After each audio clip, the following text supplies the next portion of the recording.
Welcome to A Line Through Time, where the Zelda timeline was clearly a mistake. In case you're unaware, back in August, Nintendo apparently gave an official placement for Breath of the Wild in the Zelda timeline, 17 months after the game released. I myself released a theory on the subject around the same time, clearly putting more effort into it than Nintendo did, as they decided the game took place at the end of all three branches. Many people use this to push some kind of timeline convergence theory that no one ever bothered to explain, but it could simply mean that these events play out regardless of branch and the three then continue on their own paths afterwards. Maybe in each version Link uses different gear, or maybe one of them somehow has a better girl than Urbosa. We'll never know because Nintendo has now decided that the game just doesn't fit at all. Eiji Aonuma stated in the recently released Zelda Breath of the Wild Creating a Champion book that Nintendo has decided that letting the player decide for themselves how the game fits in with the rest of the franchise is more fun than having a rigidly structured timeline. I have two thoughts on this. One, this means that my theory is right and you can't dispute me because my opinion is no less valid than yours, Nintendo fucking canon. And two, you can't release an official timeline and then roll it back. Yes, making the thing in the first place was a mistake because the previous games were not created with an overarching story in mind and everyone knew that. So there are bound to be problems when you're trying to retroactively fit together all these disparate elements that weren't made with continuity between the entries in mind. And it fundamentally changes the way future stories are written by forcing the writers to choose when each new game is set when they start writing. While I'd be more than happy to see an end to that fucking crap they cobbled together 7 years ago to shut the fans up, the damage is done. They should have left it open to interpretation, but they didn't. And now they're asking fans to ignore their previous official word, which they did continue updating until now. Backing down on it at this point doesn't give me a lot of confidence in the company.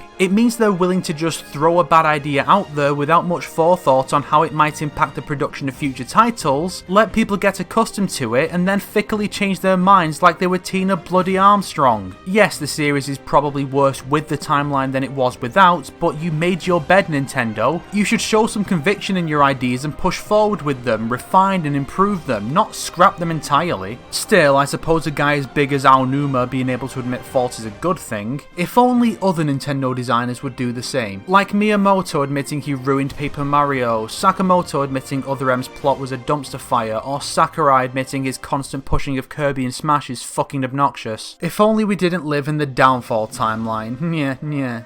If you liked this video, you know what to do. If you want to see someone put more effort into the timeline than Nintendo ever did, check out these videos as well.